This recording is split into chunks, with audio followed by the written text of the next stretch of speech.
Jai Hind everyone. I'm Shraddha Mishra, Assistant Professor, Department of Information Technology, Ajay Kumar Garg Engineering College. In a series of cybersecurity, we will be starting our Unit 3 today, which is about cybercrime. Tools and methods used in cybercrime. What is proxy server? The term proxy itself says that it's not the original one, it's a copy of the original. So here proxy server means there's a sender, there's a receiver, but there's something just trying to intercept between the two, which is the proxy server. So proxy server is an intermediate server which sits between a user's device and the internet. When a user makes a request to access a website, the request first goes to the proxy server, which then forwards the request to the website. The website's response is sent back to the proxy server, which then sends it back to the user's device. So you see there's a client, there's a global network, client's IP address. This is communication without proxy server. The request from a client is directly going to the global network. But if you use a proxy server, client's IP address goes to the proxy server IP address then goes to the global network. So this is about proxy server. Types of proxy server. There are different types of proxy servers, including open or forward proxy. A forward proxy is a server that sits between a client and the internet. The client sends a request to the forward proxy, which then sends a request to the internet on behalf of the client. Reverse proxy. A reverse proxy is a server which sits between the internet and a server. The reverse proxy receives requests from the internet and then forwards those requests to the appropriate server. Transparent proxy. A transparent proxy is a proxy that does not modify the request or response, but simply passes the traffic along. Transparent proxies are often used in corporate environments to monitor and control access to the internet. Anonymous proxy. An anonymous proxy is a proxy that hides the user's IP address, providing additional layer of privacy. What are anonymizers? An anonymizer is a tool which is used to hide a user's identity when accessing the internet. Anonymizers work by hiding the user's IP address, making it difficult for websites to track users' online activity. So you can see there's a user system, there's an internet server, anonymizer server. So the name says anonymizer means it keeps your identity anonymous. So it is in the encrypted form. So the response is in the encrypted form. Then different types of anonymizers. VPN. A virtual private network VPN. It's a type of anonymizer which creates an encrypted connection between user's device and the internet. All traffic between the device and the internet is routed through the VPN, which hides the user's IP address and provides an additional layer of security. The Orion Router, TOR, it's a free software program which is used to hide a user's online activity by routing their traffic through a network of servers. TOR is designed to be extremely difficult to trace, making it a popular choice for users who need to hide their identity. Next is web-based anonymizers. Web-based anonymizers are online tools which allow users to browse the internet without disclosing their IP address. Phishing attack. Phishing is one of the cyber attack. Like I said that phishing, the name comes from the term FRSHING. So what happens when you go for fishing in a pond? So we have a bait which is there to attract the fish, because we are trying to lure the fish into believing that this is something attractive for them. Similarly here, when you change F with PH, so this phishing is exactly like that. You here, based on the consumer, there's a bait which is given by the attacker that okay, let's give a lucrative offer. Maybe you won this 5 lakh bonus or a lottery, or let's say credit card approved for 5 lakh.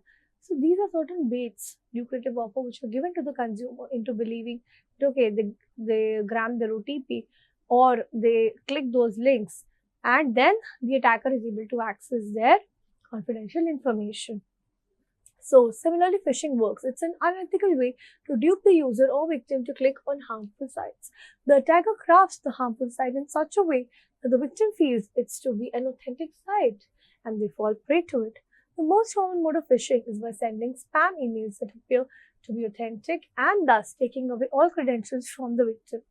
The main motive of the attacker behind phishing is to gain confidential information like password, credit card details, social security numbers, and date of birth. How does phishing occur? Sometimes you have a link which is from unsolicited website, or let's say an email, and you click that and then it routes it to a different website which is not the authentic one, and all your confidential information is in the hands of the attacker. So how does phishing occur? Clicking on an unknown file or attachment. Here, the attacker deliberately sends a mysterious file to the victim. As the victim opens the file, either malware is injected into his system or it prompts the user to enter confidential data. Using an open or free Wi-Fi hotspot, it's a very simple way to get confidential information from the user by luring him by giving him free Wi-Fi. The Wi-Fi owner can control the user's data without the user knowing it. Responding to social media requests. This commonly includes social engineering, accepting unknown friend requests, and then, by mistake, leaking secret data are the most common mistakes made by naive users. Clicking on unauthenticated links or apps. Unauthenticated links have been deliberately crafted that lead to a phish website which tricks the user into typing confidential data. Now, let's understand the types of phishing attacks. Email phishing, the most common type, where users are tricked into clicking unverified spam emails and leaking secret data. Hackers impersonate a legitimate identity and send emails to mass victims. Generally, the goal of the attacker is to get personal details like bank details, credit card numbers, user IDs, and passwords. Spear phishing. In spear phishing or phishing attack, a particular user or organization individual is targeted. In this method, the attacker first gets the full information of the target and then sends malicious emails to his or her inbox to trap him into typing confidential data. For example, the attacker targets someone, let's assume an employee from finance department of some organization. Then the attacker pretends to be like the manager of that employee and requests personal information or transfer a large sum of money. It's the most successful attack. So spear phishing means like a spearhead is there, a very targeted phishing. This person knows, for example, as an employer, he's waiting for an appraisal. So let's lure him into believing that he has won this jackpot and he's going to get this certain amount of appraisal. But that person is not the real manager. He is pretending to be one. But the employee has shared his credentials to him or confidential information and is tricked into frauds. So this is the spear phishing. Email phishing means that we, for example, we got a mail from the director of institute that there's going to be holiday for these days, but actually that mail was not sent from the director's email ID. It pretended to be that ID. So that is email phishing. That it looks that the email is from the authenticated, but if you delve deep into it, you'll understand it's not like director at akgc.ac. It will be like DIRR. There will be some loophole to it. So that is email phishing, making you believe based on email. Here, spear phishing is there is a targeted, there is a spearhead, there's a targeted or targeted victim whom the attacker is trying to do. Whaling is just like spear phishing, but the main target is the head of the company, like the CEO of whaling. So whale is what? Like a whale is giant. Similarly, it targets the giants of the companies. Whaling is just like spear phishing. The main target is the head of the company, like the CEO, CFO, etc. A pressurized email is sent to such executives so that they don't have much time to think, therefore falling prey to phishing. Smishing. As you can see, it's made from two words, which is SMS and phishing. So, means whenever the phishing is done with the help of messages, so often we receive messages from credit card companies or from certain malls that, okay, you won this lottery, or from Trends, West Side, it's okay, you've got this much coupon, pay, or certain hotels, you've got 2 nights stay free. So, SMSs are there where they trick you into believing they are the authentic party, but which they just want to lure you into you giving your very confidential information, and they misuse it and you fall prey to it. So in this type of phishing attack, the medium of phishing attack is SMS.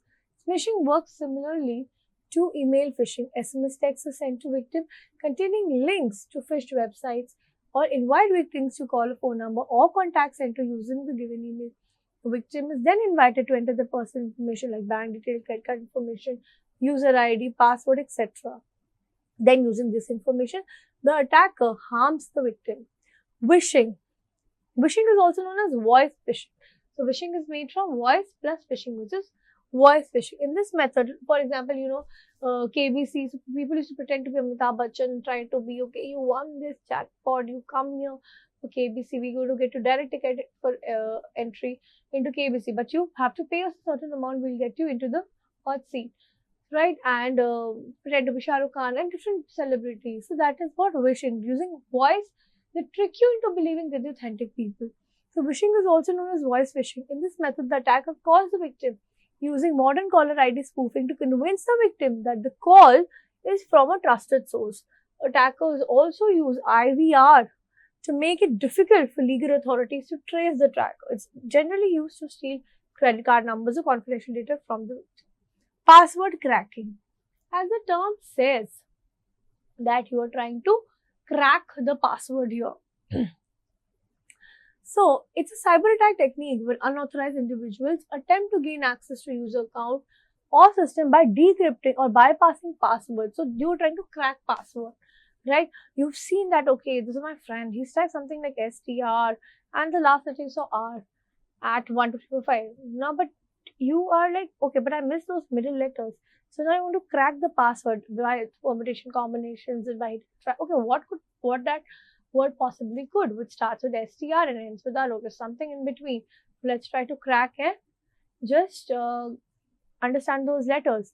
So that is password cracking, brute force attack, rainbow table attacks, key logging, phishing, credential stuffing, dictionary attack. So these are the different methods of password tracking. This is really important because this is very, very often asked in your exams.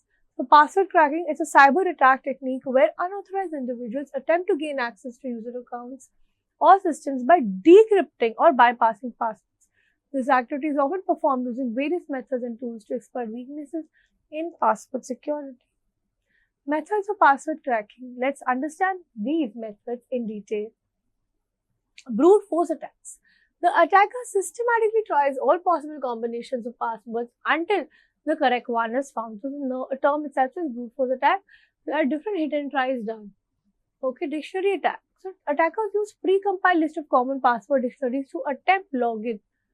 So countermeasure is enforce strong password policies, including the avoidance of easily guessable passwords. Okay, for example, in company like TCS, they have a very stringent law that the word can't be any dictionary word. It should not be a real existing. It doesn't need to have any meaning. It can't be the name of any person or any dictionary word, any vocabulary word. It has to have no meaning. So it need not be a very guessable word. That's a dictionary attack. Rainbow table attack. Attackers use pre-computed tables, rainbow tables of hashed passwords to quickly crack password hashes. Countermeasures use salting and strong unique hashing algorithm to protect password hashing. So rainbow table attack means attackers are using pre-computed tables or rainbow tables of hashed passwords to quickly crack password hashes.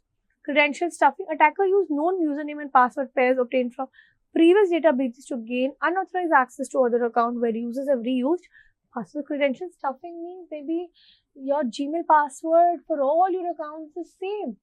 So they'll try to decipher in, for example, in one email account you have two-factor authentication, the other you don't have two-factor authentication, and that is easily able to hack.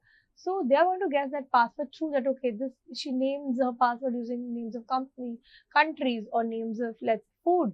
So they are going to understand your temperament and hit and try according. So that is your credential stuffing. Key logging. Key logging means when you are typing in keyboard and there are certain keys which are more pressed. So you see which accordingly you trace them and you try to understand what are these are the keys which are most pressed. What could possibly the word out of those keys. That is key logging. Malicious software records keystrokes to capture username and password of users, right? Countermeasure is use updated antivirus software, employ intrusion detection systems, and educate users about the risk of downloading unknown software. Phishing. Attackers trick individuals into revealing their password through deceptive emails or fake websites. Countermeasure. educate users about phishing risk, and implement email filtering solutions. Keylogger. As the term says, key logging. So when you log on the keyboard, there are certain keys which you use very often because you type password. So they have more thumb impression or finger impression compared to others. So they will backtrack that okay, these are the keys which are more pressed. They have more fingerprint, means the password will be out of these. So they certain letters have no fingerprint, and they are rarely used. So based on that, they hit and try which word could be made out of it and decipher. So keylogger is a malicious program which is specifically designed to monitor and log the keystrokes made by the user on the keyboards. It's a form of spyware program used by cyber criminals to fetch sensitive information like banking details, login credentials, or social media account credit card number. A keylogger can monitor and log such information and send those to the cyber criminal behind it. Types of keylogger: software keylogger and hardware keylogger. Software keylogger. Software keylogger is a computer program which are developed to steal password from the victim's computer. JavaScript-based keylogger, it's a malicious script which is installed into a web page and listens for keys to press such as one key up. Form-based keylogger, these are keylogger which activate when a person fills a form online and when clicking the button submit, all the data or the words written are sent via file on a computer. Hardware keylogger, USB keylogger. So there are USB connected keyloggers which have to be connected to a computer and steal the data. Also, some circuits are built into a keyboard, so no external wire is used or shows on the keyboard. Smartphone sensors. Some cool Android tricks are also used as keyloggers, such as Android accelerometer sensor, which when placed near to the keyboard can sense the vibrations and the graph, then used to convert it into sentences. Prevention from keylogging. Anti-keylogger, antivirus, automatic form filler, one-time password, pattern or mouse recognition, voice to text converters. What is spyware? Spyware, as the term says, spy means they are trying to intrude into your system without the user's consent. So these spyware is also malicious software which enters the user's computer, gathers data from the device and user sends it to a third party without their consent. Spyware collects personal and sensitive information which is sent to advertisers, data collection firms, or malicious actors for profit. Next is types of spyware. Adware, tracking cookies, Trojans, keyloggers, stalkerware, system monitor. How you prevent spyware? You install antivirus, beware of cookie settings, beware of the pop-ups of websites, never install free software, always read terms and conditions, virus and worms. So these are also a type of malware. Malware is derived from the term malicious. So something which is not intended to be in the system. So let's understand here what is a virus. It's a program. A virus is a program developed. So virus is basically a program which is developed using malicious code with the nature that links itself to the executable file and propagates device to device. So like in real life, what does a virus do? It attacks itself, attacks to the cell and it becomes a part of your body cells itself. Now, you can't do any medicines that, harm the virus, because if you harm the virus, your cells will also be affected because the virus attaches itself to your main cell. Similarly, like the biological virus we have, here the virus also attaches itself to the executable file and then it propagates from device to device. Viruses are often transferred to the downloaded files and the shared files. They can also be attached with the scripting program and non-executable files like images, documents, etc. After the user executes the infected program, virus gets activated and starts replicating itself further. Now we have what's a worm. Worms is a type of virus which can self-replicate and travel from device to device using computer network. They are standalone computer malware which doesn't even require human support to execute. So worms are actually a type of virus which self-replicate and travel from device to device to computer network. Usually worms use computer network by exploiting vulnerability and that makes them spread more quickly. So this is very, very important, which is asked usually in exam, which is different between worms and virus. So worm is a form of malware which replicates itself and spread from different computer-wide networks. So worm just replicates itself and keeps spreading, whereas virus attaches itself to the host file. Objective is just eat the system resources, consume system resources, right, such as memory and bandwidth, and make the system slow and speed. to such an extent that it stops responding. It doesn't need a host. It's less harmful. Worms can be detected and removed by the antivirus fiber. They can be controlled by remote. Worms are executed by weaknesses in the system. Now, what's a Trojan horse? The name of the Trojan horse is taken from a classical story of the Trojan War. It's a code that's malicious in nature and has a capacity to take control of the computer. It's designated to steal, damage, or do some harmful actions to the computer. It tries to deceive the user to load and execute files on this device. After it executes this, it allows cybercriminals to perform many actions on user's computer, like deleting data from file, modifying data from file, and more. Now, like many viruses, Trojan horse don't have the ability to replicate itself. Different types of Trojan horse. So, first is backdoor Trojan. A Trojan horse of this kind gives the attacker remote access to the compromised machine.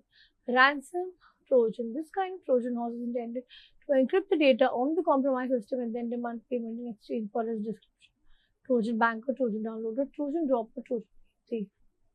Now, backdoors. As the term says, backdoor. So, a backdoor is an undocumented way to bypass. So, backdoor means you're not entering through the original door, you are bypassing security and through some unsolicited way you're trying to enter the system. So, a backdoor is an undocumented way to bypass existing cybersecurity measures and gain access to the computer system or device. Now, types of backdoors: administrative backdoors, malicious backdoors, accidental backdoors, hardware backdoor. How you protect yourself from backdoor attack? Don't use a work device for personal internet activity to report any unusual or suspicious incidents. Now we understand what is steganography.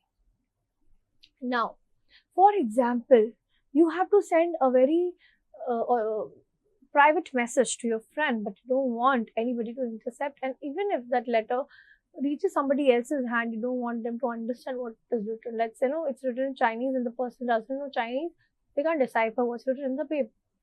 But still using ChatGPT or maybe someone who knows Chinese decipher. So, steganography means that you are using, it's like hiding a secret message in plain sight. Instead of encrypting the message, you hide it within another seemingly file like the image, audio file, or even a text document. You would feel this is just like Shah Rukh Khan's photo here. What would this do in this file? Okay, let's skip it. But inside that Shah Rukh Khan photo, maybe there's this entire confidential information which is stored. So it is encrypted in a file which apparently looks very harmless, but is actually storing that very confidential information. The goal is to conceal the existence of the message, making it difficult for others to detect.